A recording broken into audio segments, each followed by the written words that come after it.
matter what your profile is, they can help. They work with people who have fair, bad, or just terrible credit, repayment history, as well as people who have no money down. That's right, no money down. They're located at 6385 North Federal Boulevard with a great auto inventory. Give them a call at 303-298-1155. That's Magic Financing. Features Mongo the Magician. They're open Monday through Friday until 8 and Saturdays till 7. Check them out.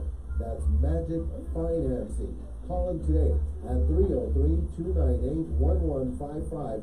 Tell them you heard about it here at KUHSdenver.com. Also visit us at www.magicfinancing.com.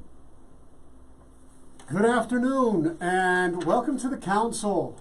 I'm your host, Charlie Pacello. And folks, we have a very, very special series that we are inaugurating today on the Council.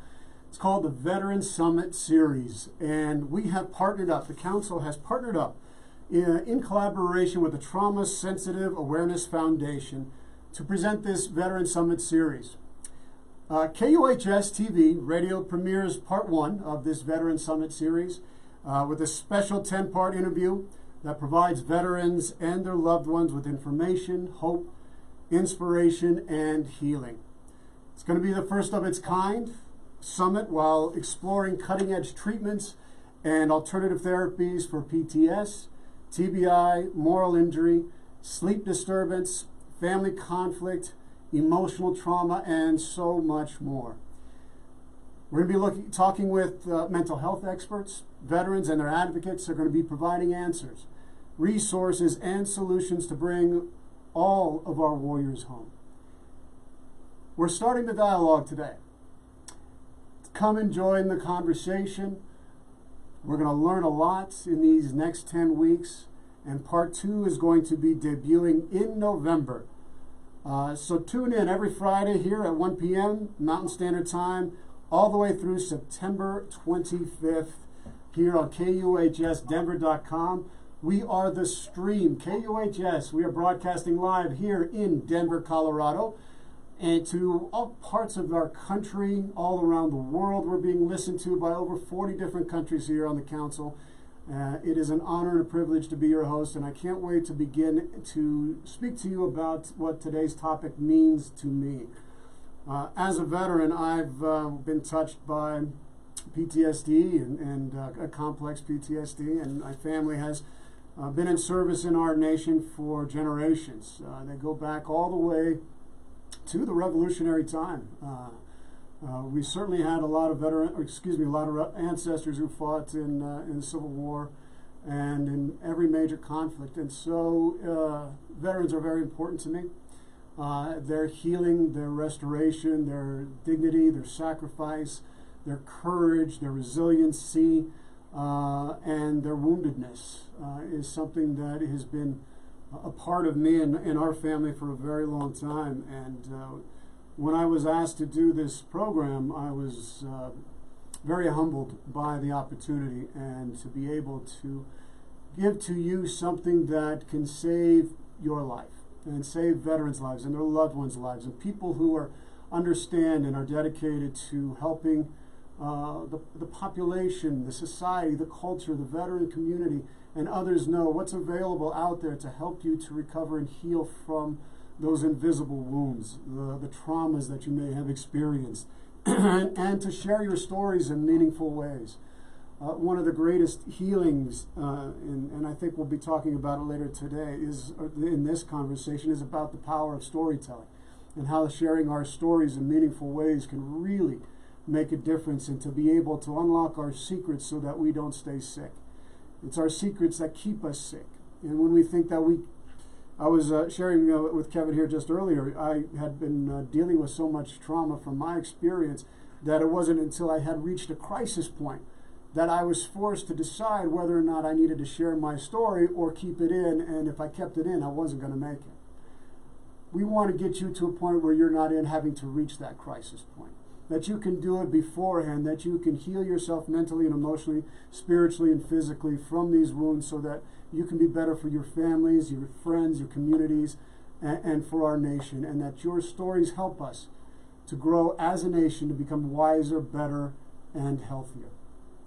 So without further ado, I'd like to introduce to you my very esteemed and honored guest. He is an award-winning backpack journalist and author. His name's Kevin Seitz. He traded a high-profile career as a network news producer and correspondent for ABC, NBC, and CNN to become the first internet correspondent for Yahoo News. In his groundbreaking Hot Zone project, he covered nearly every war in the world in 1 year, earning multiple awards, including the 2006 Daniel Pearl Award for Courage and Integrity in Journalism. He is the author of 3 books on war, all published by HarperCollins imprint, Harper Perennial. They include Swimming with Warlords, a dozen-year journey across the Afghan War, In the Hot Zone, 1 Man, 1 Year, 20 Wars, and The Things They Cannot Say, stories soldiers won't tell you about what they've seen, done, or failed to do in war, of which he recently narrated a digital audio version for recorded books. In 2010, Seitz was chosen as a Nieman Journalist Fellow at Harvard University, and in 2012, he was selected as a Dart Fellow in Journalism and Trauma at Columbia University. He's currently an Associate Professor of Practice at the Journalism and Media Studies Center at the University of Hong Kong, as well as contributor to many print and online publications, including Vice Magazine, Aeon, Men's Health, Parade, and Salon. Kevin, welcome to the show. Thanks, Charlie. Kevin, thank you so much for taking time out of your day and to talk to us about this incredible book that you wrote, The Things That They Cannot Say. But before we get into that, could you share just a little bit with our audience, a little bit about your background and how you became a backpack journalist? Sure. Well, I think I'm one of those rare individuals that knew what they wanted to do from the time that they were very young. Well, there were kind of 2 career paths for me. One was to be a starting guard for the Los Angeles Lakers. That didn't work out very well. I don't even think I made it through JV basketball. And the other was to be a foreign correspondent, to actually work as a journalist. I wanted to tell other people's stories, and that worked out a little bit better. My very first job was as a photographer for my hometown newspaper. I grew up in a small town in rural Ohio and got a camera for Christmas. Begged my parents for it. Wasn't very good with it initially, but I practiced, and then I took a portfolio down to the local newspaper, and surprisingly they hired me, and that was the start. But I've always been an introvert, and it's interesting to be drawn to a profession where you have to deal with people, pretty much all the time. You have to go beyond that. You have to get their stories. And that's the part that intrigued me, understanding their stories. Mm-hmm. And so doing that meant engaging. And so, initially working in print, and that wasn't a problem. Even working in radio, you're not carrying a lot of equipment. But when I transitioned into television, you're working with a whole crew, and I was a producer. So normally when I went out on a shoot, I had a correspondent, I had a camera person, I had an audio person, and myself. And so, you're a small gang going out and talking to an individual, and it's not the best way to get a story. When you want to have an intimate conversation, it's usually, you and another person talking quietly somewhere and trying to be authentic and understanding each other. When you bring a whole television crew, it changes the dynamic of the story. It changes how people present themselves. It makes them, in some cases, very uncomfortable. In other cases, it turns them into a public relations professional, and in either case, you're not quite getting the truth.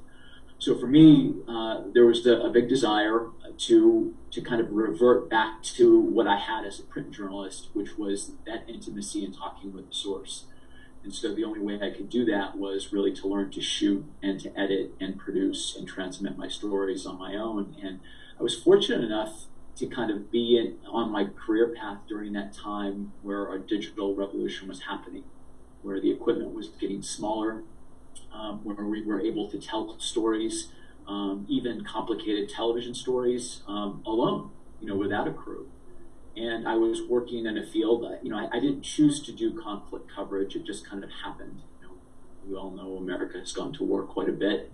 When I joined the network, we were just kind of beginning, some of the issues that we had with Iraq. We were incorporating the no-fly zone in Iraq following the first Gulf War. And I got sent to cover that, and eventually got sent to cover the war in Kosovo, Afghanistan, 9/11 happened, and Iraq. And so I didn't choose to cover war, it just kind of happened. And while I was there, I realized that if I could learn how to master these skills on my own, I could probably get a better story. And eventually, I was on my own at one point in Afghanistan on the front lines. I had a crew at the time, but I wasn't with them, and I had my own camera, and I captured a battle between the Taliban and the Northern Alliance fighters that the U.S. was supporting. And it was a time period when really the first casualty of that war happened, and it wasn't a soldier on either side. It was an American journalist, a National Geographic producer, and he got hit with the Taliban mortar shell. I captured that, and it became kind of a powerful image, series of images. And what was interesting about it is that very often when you see war coverage, you see outgoing fire. People firing out, but you don't see the results of it. You don't see hot metal hitting soft human flesh and the blood that results from that. And I captured that. In fact, I can show that clip to you later if you want to see it. But that was my first foray as a backpack journalist, and I realized that without the crew, being on my own, I could get powerful stories and I could transmit them because of the new technology that we had. And that's what happened. And the audience is more forgiving when you're covering conflict, when you're covering something that doesn't need to look, beautiful. You're not working for a magazine show where you're expecting the interviews to be incredibly polished and well lit and so on. You're covering something that's fairly gritty. So the viewers, the audience were, accepting of that. Well, I think it's so unique and unusual format in being able to really get into it, because I think, like you said, you pointed out, when you got the cameras on front of you, and it's very difficult, and you got the lights and you got the whole crew that's around you, it's really difficult and hard to be vulnerable and authentic and real and in the moment kind of a thing, because all of a sudden I don't know why it happens, but it does, where you just come on and you start putting on, your presentation, and you got to be in presenter mode, and it's not necessarily the truth. And I think what's so wonderful about your work and the videos that I have seen is you have a commitment and dedication to the truth, like a journalistic integrity towards the truth of the things and how they really are, not what we want them to be, but how they really are. And because a lot of times we have it in our mind about the way certain things we think war is, a certain way we think, when I was in the military, we thought, war was something that was, was something that you kind of thought was something you wanted to do. You almost hoped that you could kind of go to war because you wanted to be like your forefathers. You wanted to be like your dad. You wanted to be like your grandfather and to do those things. And so there was almost a part of us that glorified it. But the reality of it is so much different. Do you think in our understanding of war, you didn't choose to become a war correspondent, but were you seduced by war, even as it was, the drums were beating and the sabers were rattling? Was it familiar to you in that way like it is to a lot of veterans? Without a doubt. And in fact, I grew up playing Army like a lot of young men, some young women. We thought that was the most fun we could possibly have in our backyards and with our toy guns and so on. And as a journalist, it's not so different. Part of how you earn your street cred is, have you gone to war? Have you covered conflict? It's become remarkably easy. We can cover conflict in our backyard these days. You don't have to go very far, but yes, it was something that I wanted to do very early on. And early in my career, the first conflict that I actually covered was I went to Nicaragua. The U.S. at the time was funding the Contras, the Sandinista Contras against the Sandinista government, and I went and I covered that, and it was eye-opening, just to see the geopolitical sphere playing out in our own backyard in a very small part of Central America. And it did seduce me. You know, one of the earliest memories that I have from that conflict was I was working with a Canadian military professor at the time, and we were traveling together, and we picked up a couple of Sandinista soldiers when we were driving back from a battle site in a mountain pass, and they got into our vehicle. They were hitchhiking, and I could smell the campfire on them. It was the first time I saw an AK-47 close up, and it was powerful. You know, it was just the imagery of it, and you could see how, in some ways, we as journalists have also been seduced by conflict. Much of our focus has to do with combat. And what I learned when I did the Hot Zone Project, something that you mentioned earlier in my introduction, where I covered, you know, all the wars that were happening in the world at the same in 1 year, was that combat is a very small portion of conflict. In fact, it's probably the smallest portion. It's expensive. It doesn't happen that often. When it does, it's not necessarily soldiers that are always dying. Our conflicts, even the early conflicts, the ancient battles that we see, you know, even Napoleon and Waterloo and so on, you have these armies amassing across from each other, but it's civilians that die in the greatest number. They don't die on that battlefield at that time. They die from sexual violence. They die from disease. They die from starvation, because the land that was meant to be growing food, you know, can no longer do that. And that's continued. That's continued to this day. And that's part of our seduction. And my goal as a journalist is, how do we cover war without the guns? You know, how do we cover you know, these battles, you know, and try to understand them in a larger context? And that's what led to this book, The Things They Cannot Say, is I wanted to follow these warriors home from battle. What happened afterwards? What happened when the guns were put away? And quite sadly, that the violence and the conflict doesn't stop when the battle ends. You know, maybe in some cases it's just beginning, as you know, in your own case. Oh my God, yes. I mean, that's so true. You know, because the war doesn't end just because you come home.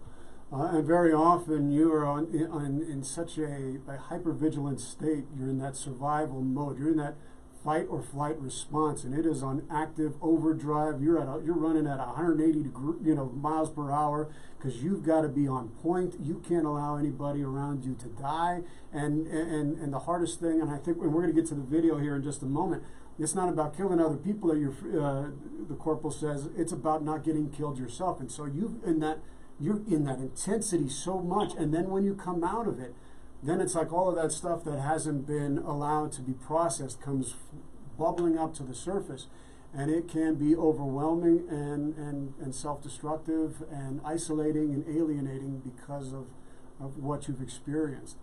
And I think we brought up a point that I do want to hit on before we get into the video clips in the book, is about what war is. I mean, you have a first-hand experience from Nicaragua to Kosovo to Iraq and Afghanistan, so you've seen a lot of war. You've seen a lot of conflict. Do you think we as a country and as a society need to kind of reframe our ideas about war? Like you just said, a lot of people don't know that it's mostly civilians who die as a consequence of war, not the combatants. From starvation, from illness, from disease, from being in the wrong place at the wrong time. If people really truly knew the costs of war and its devastating impact on all those involved, Kevin, do you think we might be less inclined to use military force unless absolutely necessary? I wish that were the case. I wish we were, using violence as, a last resort, but we're not.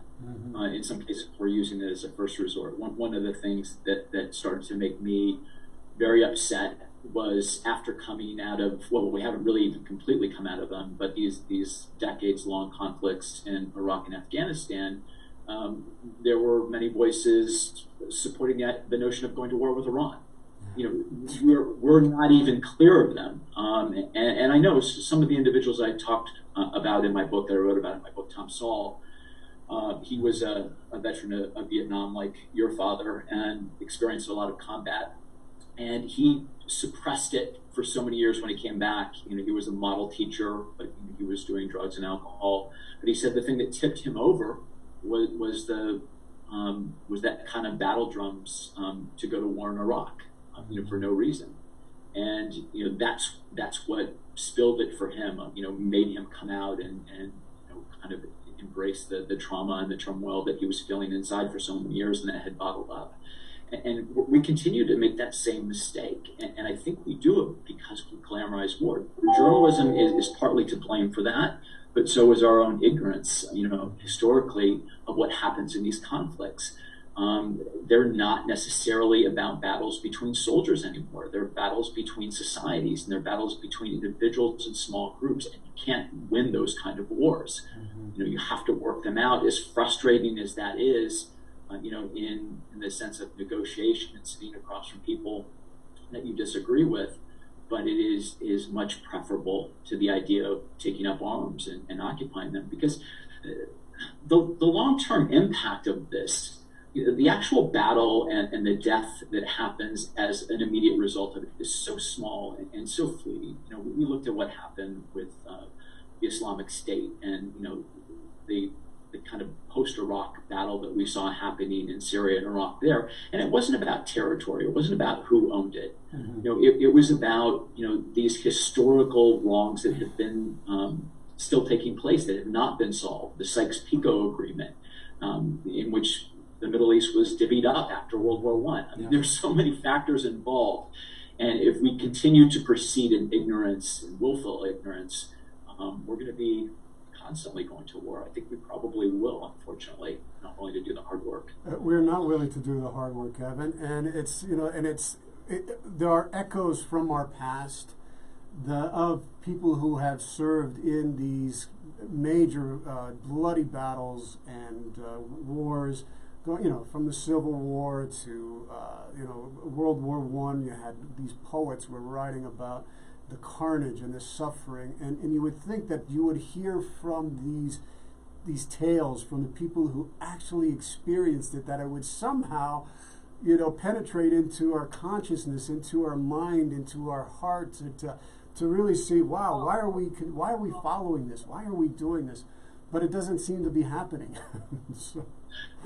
I think that's such an important point, Charlie. I mean, there is such a rich resource of all kinds of history and poetry and art and drama and fiction and nonfiction that would help us to understand this. In fact, at HKU, I teach a course called Killing Stories, the search for truth in the narratives of war. And we look at all of those things, from the classics like Achilles and Odysseus and all of these tales up into modern stories like Oliver Stone's Platoon, and looking at what lessons they have to teach us. And I think part of the problem is, there is a glamorization of certain aspects of war, but there's also not a full embrace of why we do love it so much. What are the things about it from your service that you really enjoy? That camaraderie, that sense of purpose, that closeness of and bonding with individuals that you may never have those kind of friendships again in your life,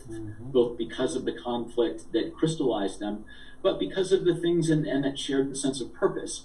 So we have to look at that. We have to look at the good things as well as the bad things, and embrace them, and not try to mythologize, aspects of it. It can't be these propaganda movies, the good guys are always winning, and every military has its psychopaths. Every military has its rapists. There are heroes that do a good job, but there are plenty of people that don't, just like in every other profession. And I think that's something that we have to address, something that's out there. Well, and I agree. And you were talking about some of the virtues of military service. There are so many, and that's one of the draws to it.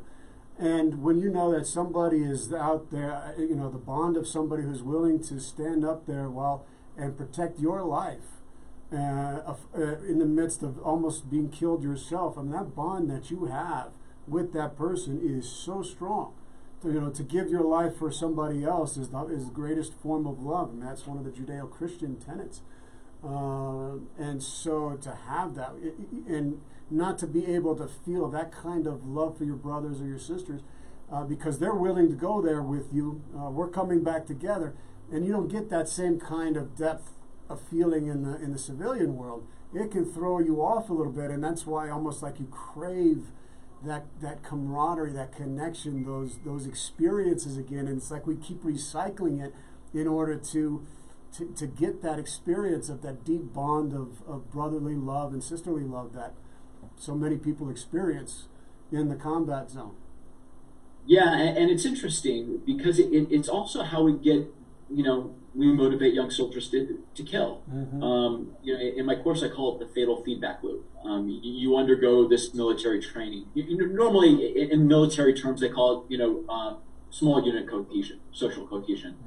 And that's the bond that you create from boot camp, on down. You experience hardship, you strip away all your individuality, you become a part of this group, and then they send you to war, and then the man on your left or right, or the woman on your left or right gets killed. You want to take revenge for that. Oh, yeah. You may have nothing against that Iraqi that you're fighting or that Afghan that you're fighting, but because you've lost someone, because you've lost a brother or a sister, you're willing to shoot back. Yeah. S.L.A. Marshall, the historian, wrote about it in World War II. Only 15% of soldiers in World War II actually fired their weapon with the intent to kill. Isn't that incredible? That's absolutely incredible. Can you say that again? It's 15%, right? 15% fired their weapons with the intent to kill. 75% did not. Wow. But we've overcome that. In Vietnam, those numbers went up. So. Yep. We lost your sound. Kevin, the sound? Yeah. Just a moment, folks. We're having a... Can you hear me now? Can hear you now. Yep, for sure. Okay. All right. Sorry about that. No, it's... I'm using my daughter's portable microphone. So. It's one of those situations where, the military, the U.S. military addressed that problem, where people were not firing their weapons. And there's a set of conditioning and training that goes into place now that has brought that number up. And part of it is, the officer is controlling the tempo, telling you that this is your enemy. I'm giving you the authority to fire and to take that life. We're using silhouettes instead of paper or bullseye targets like we used in World War II. We're dehumanizing the enemy, using terms like take out the target, take out, this objective, rather than saying, shoot that Iraqi or shoot that Afghan. So it's a really interesting process, and that has changed quite a bit. Well, the dehumanizing process is absolutely critical in being able, I think, in order to kill somebody else, they have to be an other. They have to be someone other than human. An enemy, you have to denigrate them. You have to bring them down to a level where it doesn't affect your conscience. I mean, it has to minimize in some way. But you can only do that so far, in my opinion. Kevin, you... And it's so temporary, too. Yeah, so temporary. When you think about it, so we're using terms... derogatory terms, gook, slope, whatever was used in Vietnam, Krauts for the Germans, and so on. So what happens when, those nations, need to rejoin the family of man? How do we change that perception? And, I think, that's one of the greatest problems that returning vets have, is that, we're turning on this killing process for them when they go to war, and then asking them to turn it off when they come back. To look at someone as less than human, dehumanize them, disassociate them from their humanity, see them as an enemy, and then to change that once they come back. And it is not something that can be done seamlessly by any means. Oh no, and the more once you are cross that bridge or cross that Rubicon and have dehumanized the enemy, then the perpetuation to do harm accelerates, and your willingness to commit atrocities, your willingness to do cruelties, the willingness to do horrible, horrible things, because that person is not a human being. And it's a slippery slope. And it's something that we all have to be aware of when we're asking our soldiers and our airmen and our sailors and our Marines to do these things. What are we asking them to do? We really need to have that conversation. And Kevin, I want to get to your book now, The Things They Cannot Say, because it's so compelling. It's absolutely phenomenal. I was riveted, moved. It was heartbreaking, eye-opening, honest, and exposes a lot of truths. And I think you've done something remarkable here in being able to really get into the mindset, the heart and minds of what's really going on inside of the veteran, and being able to see what's inside them. And one of your first stories in the book is about Corporal William Wald. Could you share his story with us, please? Sure. Willie Wald was a Marine corporal, grew up in Vancouver, Washington, and just, a dynamic, charismatic young man who I met in Fallujah, really while the Second Battle of Fallujah was happening in November of 2004. And when I met him, he was out on the streets after having just killed 6 men. He had been inside a mosque where there were armed Iraqi insurgents. And up until that time point, the American military had decided that they were not going to fight or fire back when they were taking. Sorry about that. I'm getting outside when they were getting outside, some type of opposition from mosques. And so what they would do is they would avoid it. They would kind of control the area, but they wouldn't fire back into it. In Fallujah, they changed that, and they decided if they took fire from mosques, they were going to fire back, regardless of the public relations problems that happened there. So they went into this mosque. Willie Wald opened a door to a storage room, and there were armed insurgents back there, and he fired. He killed 6 of them, and his men killed another 4 or so. So when I reached him, we were out on the streets, and he was just juiced from the adrenaline of that experience. And it's interesting. In my career, it's very difficult to interview soldiers and police officers, anyone that martial arts and the martial forces are part of what they do. They may not have processed it themselves, so they don't want to talk about that. Certainly not immediately after it happens, but very often not at all. Mm-hmm. And so in this particular case, he had been willing to talk about it. He started sharing with me, really a thoughtful explanation of both what had just happened, the killing that he had to do, with his own hands, mm-hmm. but also his struggle to stay alive in that war zone, the struggle to maintain his humanity. And who was he going to be when he went back home, to be with his fiance, to be with his mother, to be with his family? Was he going to be the same person? And even at that point, he didn't feel like he was. He felt that change, that transition inside himself. And I videotaped that whole kind of exchange, and I could share that with you and the viewers and listeners if we'd like to do this. And this conversation took place right outside the mosque. Well, I would very much like to do that, because I think it's important for people. It is so raw and it is so real and genuine in the moment of battle, and I think it gives. We're talking about the costs of war, and here you are witnessing it happen to somebody right now in the moment. He's just finished killing 6 people, and now he's trying to get his guys through to finish their mission. But it's such an important thing. We need to see these things. We need to bear witness to them, and to hear them while it's happening. It's so important. So please, Kevin, go ahead and start the video for us, please.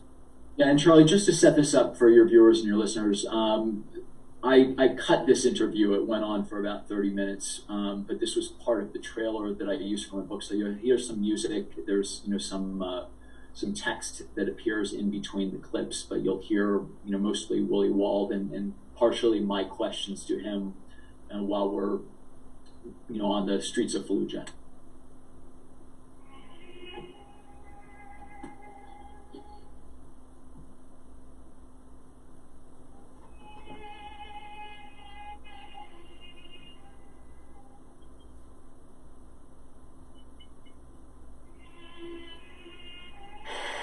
I just want to be normal. I want to live a normal life. Do you think you can after this? I'm sure I'll be all right.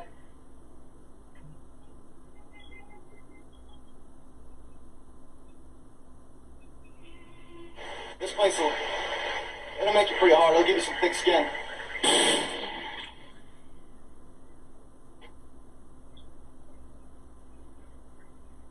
Tired of that too.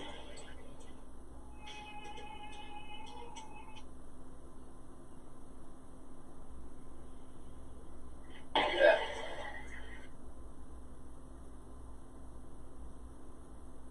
The more I kill here, the less I gotta worry about coming into my country.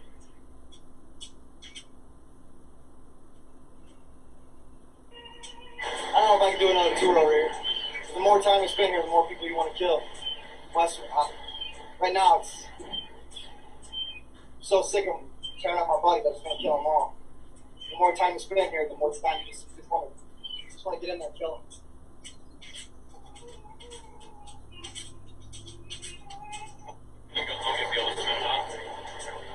I hope so. I really do. My fiance's really worried I'm not going to come back the same. I'll never tell her what things I did here. I'll never tell anybody. I'm not proud of killing people. I'm just proud to serve my country. I never understood it until I got here. I can't stand it. It's hard to do this. It's not hard to kill people. It's hard not to get killed. My company's got so many casualties. It's not even funny. Yeah, especially this event. That's a lot of casualties. We're pushing!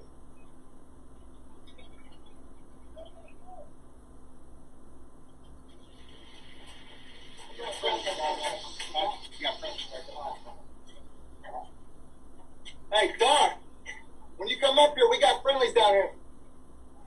Hey, we got friendlies down here. Hold up, hold up. Hey, listen up. We got friendlies down here the south. You hear me? Keep your eye on the rooftops and get low.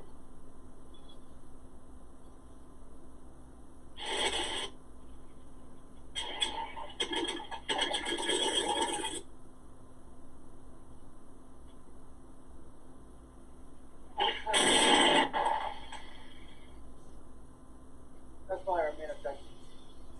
That's how we clear a house. That's how the Marines do it.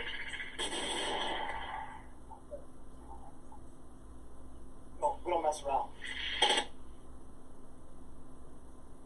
My first got it, I was always worried about, my friend told me today, man, you were so worried about getting killed when you got it. But now, I don't have time to think about that shit. We bust into a house. Like today, I had people point AKs and say, going less than 10 seconds. That's what you gotta do. Shit goes right out the window. I don't.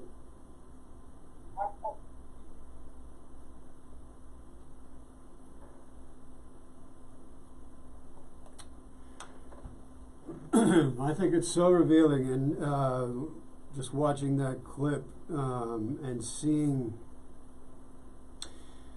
him being in the moment of, it's like it hasn't even quite hit him yet what he's going through and what he has had to do, and he's, you know, it's so revealing. He says it's not hard to kill. It's not hard about killing somebody. It's hard not to get killed, and just being, you could feel. I mean, that is better than any movie I've ever seen about the intensity and the ferocity, the horror of war captured in video. I don't think I've ever seen something as moving to me, because movies they play it up a little bit, but this is real. This is raw. This is the truth. Out of everything that I've ever shot in every conflict zone that I've ever been to, regardless of whether it was a battle or it was just an interview, this is probably the most powerful moment that I can remember, because he was being honest. Yeah. You know, really, he gave us a gift, and it's unusual. You know, we talked a little bit about how the TV camera or video camera changes things and changes the environment. You know, Willie Wald, what was it, speaking to the camera? He was speaking to me or speaking to the world, and trying to make sense of what had just happened in his life. You know, he changed forever at that moment. You know, he had actually changed earlier. This is a difficult postscript to this particular story, and there's more to it, and it's more complicated, and I get into this in a chapter about him in the book. But this wasn't his first experience killing, and unfortunately, the first experience that he had, the people he shot were not combatants. He was at a checkpoint at one of the bases. There was a vehicle coming at the checkpoint, and it wasn't stopping, despite the fact that there were stop signs in both Arabic and English, and the people that were driving the vehicle were given signals to stop, and then his lieutenant told him to open fire on them. The split-second decision he had to make. He was given authority to do it from his lieutenant, and there were many times when VBIEDs, vehicle-borne improvised explosive devices, have been used to attack checkpoints and the openings of bases and things like that. And so this could have been one of the situations. And the Marines and most of the U.S. military have something in place called force protection, where they don't take a lot of risks with their soldiers if they don't have to. And so, the result is to fire and to stop the vehicle and then see what the situation is. And unfortunately, it was they were non-combatants. And so that stayed with Willie Wald, and then built up on his repertoire of war experiences, both good and bad, fighting the actual enemy, but also having, these innocent lives that he had taken by mistake. And so when he came home, he had a real struggle in recovering and readjusting to civilian life, as of course he would. And I spoke to his mother, for the book, and she told me that it all kind of came out on 4th of July, like it does for a lot of veterans. When fireworks happen, I try to explain to my wife, I don't enjoy fireworks either on the 4th of July, and a lot of veterans don't, but you hear that, and it brings back a lot of memories. And, Willie Wald just kind of lost at that point.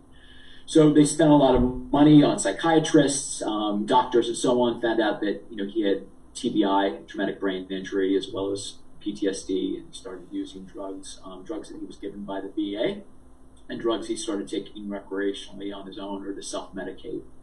And that got worse, and eventually what he decided to do was to rejoin the Marines. He had been discharged honorably when he left Iraq, and he told his mother, "I got to go back. My brothers will take care of me."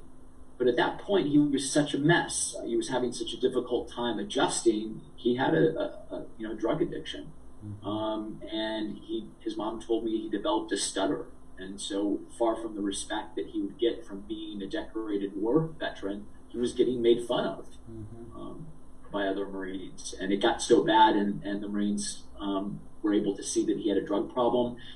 Tried to get him help to kick it. He couldn't do it. And so they discharged him, and he was being kept at the Naval Medical Center in San Diego. And he was kept overnight, and he was going to be discharged the next day. A couple of his friends went in to see him. He asked them, did I take my medication already? And he apparently was forgetting what medication he was taking, what he wasn't. So he took it again in front of them. They had plans the next day to go camping. When they came back the next day, they found out he was in the same position they had left him, and he had died from a drug overdose. It turns out he was taking methadone in addition to his other drugs that he was taking. So methadone is a depressant, and so it created respiratory arrest, while he was sleeping at night, and ended up dying on the Marine Corps' actual birthday, on the date of the Marine Corps' birthday. So. Yeah, a really sad kind of postscript, but not so Oh, your sound, Kevin, just went off. Don't know the sound. Nope, I don't know what happened to the sound here. Is it back? Nope, there it is. It's back now. Okay, sorry about that. We Sorry about that. didn't have any signal. What you were saying was so good. I didn't want to interrupt you, and so yeah. Anyway, please go on. So it's not so atypical of what happens, to other veterans. That they come back, they have difficulty adjusting. The only place that they feel normal is in a war zone. So certainly not, in the home front, despite the fact that they miss it terribly when they're in war. But there's no place they feel at home, anymore, once they have those kind of experiences and they're not properly dealt with. Yeah. It puzzles me, and then I was curious, why is this happening? Why are so many veterans committing suicide? Why are they not getting the help they need? And in my investigations and in the research that I was doing, I think part of the problem is that we as a society don't fully embrace their return. Yes. We thank you for your service. We want to buy you a beer and all those things, and yet if you're willing to actually try and tell us a story from a combat zone or wherever your military experience was, our eyes start to glaze over because it becomes a difficult process. And that creates a disconnect for the veteran. They think, we're not interested, or worse, we can't understand. And this is a key point that I make, Charlie, and something I think really needs to be addressed. There's a huge civilian-military divide. It happens whether we're in war or peace, but it becomes more acute when we're talking about the return of veterans, because in some ways we look at each other in very unrealistic terms. The military, especially active service, as much as they probably won't say this out loud, has contempt for civilian society. You're out there working hard, you're making sacrifices. You look at us and you think like, oh, you're sitting at home, watching movies on Netflix, eating popcorn and ice cream and getting lazy, not worrying about what we're doing here. Right. Everything on your iPhones, that kind of stuff. Right? Civilians assuage that guilt by deifying the military, giving them godlike status. There's every person in the military is a hero. We have a fetish about it. We can't say anything bad about you. There's not one bad individual among the whole group. It's just nonsense. There are bad people in every profession, the military included, and we don't look at each other realistically. Contempt from the military for civilians, civilians looking at the military in this godlike way where we can't understand what you've been through. So that's nonsense. And the military buys into that. You don't know what it's like. You weren't there. Right. That's what we say all the time. That's what we say. All the time. And it's a bad excuse, but it's an understandable excuse. And the excuse happens for this reason. Civilians don't understand specifically what you've gone through militarily, if they haven't been in the military themselves or they haven't spent a lot of time in war zones, but they can understand the underlying factors that are part of that. Let me give you an example. Almost every woman in the world has experienced some form of sexual abuse or sexual violence. That creates post-traumatic stress. If they've been involved in actual rape or physical violence against themselves. Anyone in a car accident has experienced physical violence. It's not the same as shooting at someone or getting shot, but we can channel our understanding of those feelings to understand the military experience. If you're a black man in America, you know what the ambient threat of violence is to you almost every single day when you walk out your front door. So we in civilian society can understand what the military's gone through, not identically to your experience, but we're all human beings. We've all experienced the threat of violence in some ways. We all experience fear. We all experience bad memories. We all experience making bad decisions. Yes, we do. So how do we come together in that mutual understanding and realize our experiences are different from yours, but it doesn't mean we can't understand the underlying feelings. And it's also Kevin. It's also part of a broken social contract. We have a contract between the civilian world and the military. You're going out there to protect us. You're going out there to protect our freedoms and ideals and our way of life. And so you're in service to us. We put you out there, and now when you come back, it's our responsibility to take care of you, to embrace you, to get you healthy again, to listen to you, to hear your stories, and to take them back, and so that we can understand better what we put you through. Whether you agree with the wars or not, that's not the point. It's about our contract that we have with them, and recognizing that they're going to carry those wounds by themselves if we don't do our part in the civilian world. And so there's a broken social contract, And it is perpetuated exactly by this idea that, one, from the military standpoint, you don't get us. You don't know what we've been through. You have no idea. I can't connect with you. So that leads to the alienation, the separation, the isolation that often happens, and then the deification of the military by the civilian population that we've mythologized it. When wait a second, we need to hear the truth, just like we witnessed with Corporal Wald. And seeing the truth of what is actually happening and going, and having more of those kinds of conversations so that we can get a clearer picture of what we're putting our men and women through. And then to use that information to make better choices, better decisions on how we use the military in the future. I mean, you said it perfectly. Exactly. You know, it is that broken social contract. Mm-hmm. And what we have to work towards is finding the common ground that we have. We have it already. We're all afraid. We've all experienced violence. Yes. You know, we all have some kind of post-traumatic stress. We all have some kind of moral injury from making the wrong decision. And so we've got to mine that common ground and accept that our experiences specifically are different, but you know, we can understand the emotions that are underlying of them. I interviewed Dr. Jonathan Shea for this book, Charlie. Love his work. Oh my gosh. Yeah, I mean, just a MacArthur genius. He wrote, you know, Achilles in Vietnam and Oedipus in America, and he said to me specifically, you know, when you put a gun in a young man's hand and you send him to war, you incur a forever debt to his soul. You know, you do. You've changed him.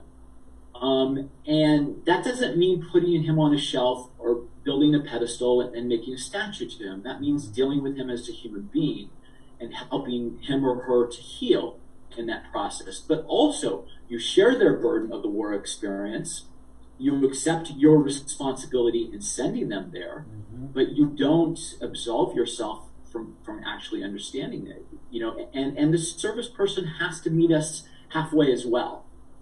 They Yes. don't want to tell their stories. It's incredibly difficult. It took me 3 years to tease these stories out of, you know, young men and women that I knew. Yeah. You know, that I've been with, that trusted me. Not, you know, and trust for getting trust with the journalist is not an easy thing, but they knew me. Right. And it still took a very, very long time. You know, my own father, and I mentioned him in the book, never told me his stories. And because of it, I held this kind of misguided thought about him. You know, you read the book, and so you realize I thought he might have participated in a war crime. He hadn't. Yeah, the picture. If you didn't know anything about the picture that you have, it's true. Yeah. The picture, you know, for the viewers is my father holding a gun on Japanese prisoners of war. Yeah. At 45, he was a young Navy lieutenant, and you know, I thought he might have killed them. But you know, what do you think? And this is kind of leads into my next question here, and is about what do you think is one of the hardest things for veterans to do is to come back and to share their stories in meaningful ways that allow them the opportunity to be able to, you know, get that connection that they need to heal that social contract between them and the civilian world, and to heal from their own experiences. And you know, it's in telling those stories like you have in the book, and you know, you just mentioned how difficult it was to be able to get the guys to be able to talk to you about these things, even after you'd already established trust with them. It still took them a long time. What are the consequences of, you know, the sailors and the airmen and the Marines and the soldiers that come back from combat or from war experiences, and they just bury their suffering, they bury their pain, they don't address their unaddressed guilt because it's there? What are the consequences of veterans not sharing their stories? That's such a great question. I don't think there is a greater consequence to not sharing stories from conflict, because it means we will perpetuate those conflicts. Exactly. We go to war so easily. We almost did with Iran again. I couldn't imagine the next generation of young men and women, and they were willing to do it because they hadn't heard clearly or directly, you know, from those soldiers and Marines that had served. what the experience was. These experiences that will haunt them for the rest of their lives. Good experiences in bonding, but terrible experiences in killing and having friends killed, and carrying that with them forever. And quite frankly, it's going to bankrupt the nation. We do owe them a debt for the rest of their natural lives. My father died a couple of years ago. He was in his 90s. He was still getting care at the VA for his service in Vietnam and his service in Korea. And we will owe them their lives, the care for the rest of life, which we should. Yes. Probably more than spending, trillions of dollars on a fighter aircraft. But that's what we do owe them. And yet, if you continue to have wars in perpetuity, you will never be able to pay for it. You just won't. I mean, the VA system is already overburdened. And so, I think that consequence is just we're going to be doomed to repeat history. I think we're already there. I mean, this storytelling has to happen on a larger level. Yeah. The things that we were talking about prior to the interview starting, with Ed Tick and Warrior's Heart, going over to Vietnam or going over to these war zones and kind of making peace, coming back and sharing those experiences, with the community actively being a part of it. In the history of warfare, we see warrior societies do that. Yes. Native Americans sitting around the campfire, passing the peace pipe, sharing the stories of the conflict. Same thing, the Greeks creating, drama and tragedy and art from their experiences, gives voice to what they've experienced, and perhaps through art, society can understand it better, what they've gone through. And so hopefully that can happen. I don't know, but I'm not overly optimistic. Well, we haven't had a great track record. I mean, and we have those pockets and of what you just talked about, the Native Americans and then the ancient Greeks, and being able to use theater as a means to be able to purge and address those deep archetypal wounds. I mean, the guys who wrote those plays were veterans. I mean, they were generals. Two of them were generals, and one of them was a foot soldier.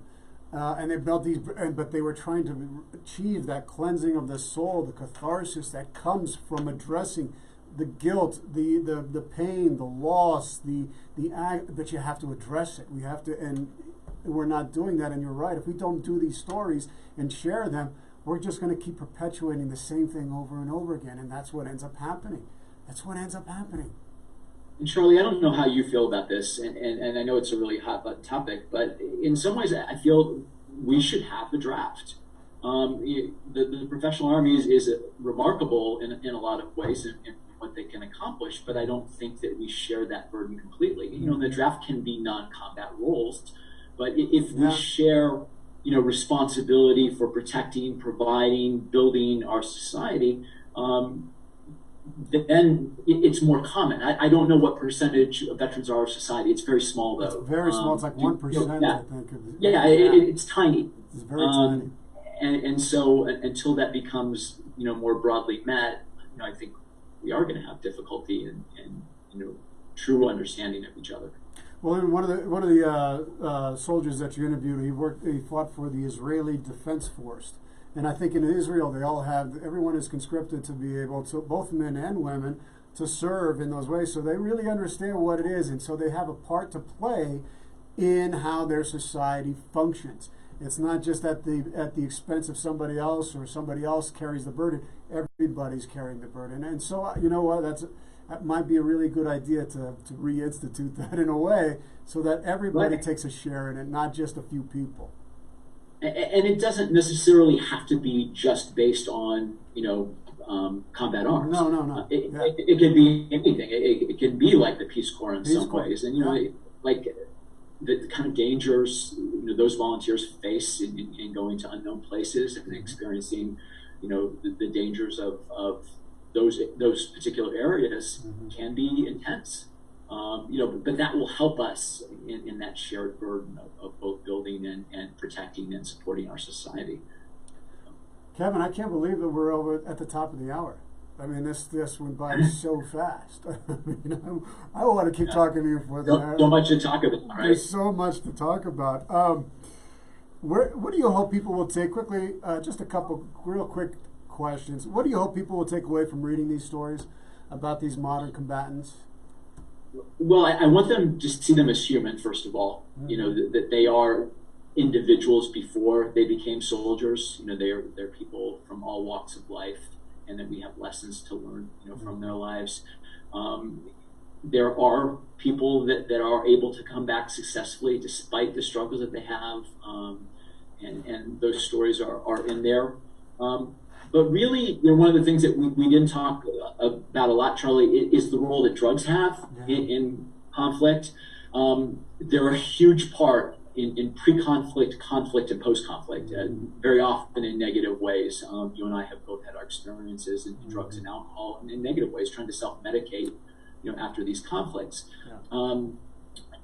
I think there are positive sides to it too. You know, we're seeing new research into MDMA and also marijuana in helping to treat PTSD.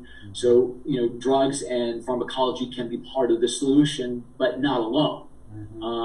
And we can't just medicate with benzodiazepines and alcohol and so on and antidepressants and expect problem to go away. It won't. Doesn't. That It just makes it makes worse. Made it worse for me. I mean, it absolutely made it worse for me. Absolutely, and you know, in some cases, you know, there are therapeutic aspects of it, but that are not necessarily being embraced. A lot of veterans that I've talked to want marijuana to be, you know, allowed to be distributed within the VA, even though it, you know, it's against the law federally. A lot of states are accepting it as part of, you know, therapeutic, along with talk therapy and CBT as to help heal. Yeah.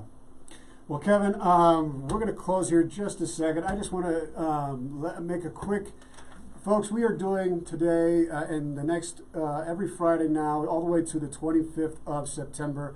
This is part of the Veterans Summit, Part 1. The Council has partnered up with the Trauma Sensitive Awareness Foundation to do these special series for veterans and their loved ones and advocates for exploring cutting-edge treatments and alternative therapies, hearing pioneering veterans and mental injury experts and journalists who have been out there and have seen and been in the hot zone, and to find hope for PTS, TBI, moral injury, sleep disturbance, family conflict, emotional trauma, and more.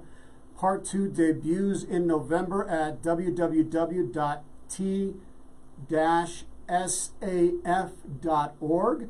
That's t-saf.org. Stay tuned for that. Please go. These are going to be for free and available to veterans and their families and their loved ones in perpetuity as long as we can make it. All of this one and the other shows are all going to be available for free for veterans on their website. Want to thank KUHS Denver as well. Thank you, KUHS, and all the people here who have allowed the council to be broadcast from this platform to spread the message of hope and reconciliation and restoration for all people who've suffered from violence, abuse, and trauma and PTS. Thank you, Henry, and everybody here at KUHS. We are the streaming here in Denver, Colorado, all across the nation and all across the world. Thank you for allowing me to be your host. Kevin, I always ask, I thank you so much for joining us on the council today. I always ask my guests right before we close out the show, if you could give one piece of advice, one bit of wisdom from your life experience, what would it be? Well, it's hard to distill all that down, but I think sharing your story is one of the greatest gifts that you can give. You know, it's instructive and it's also cathartic for you. And so if you have the opportunity to do that and to do it authentically, I would take it, try to. Mm-hmm. Well, sir, it has been an honor. Thank you so much. I really appreciate it. And people can buy the book, The Things They Cannot Say, on your website. Where can they purchase it? Sure, you know, pretty much anywhere on the web, Amazon. It's available in audio form now. I just did a session with Recorded Books last December, and I believe that's out now. So, well, thank you. It's a gift to humanity, for humanity, sir. Thank you. Appreciate it. All right. Great talking with you. Thank you. All right, folks. Thank you so much for tuning into the council today. We are going to be back next week with another fantastic guest here on, excuse me, the Veteran Summit Series, Part 1 of the Council and the Trauma Sensitive Awareness Foundation Special. Folks, may you all be well. May you all be free of pain and suffering. May you all be whole. God bless. We'll see you next week.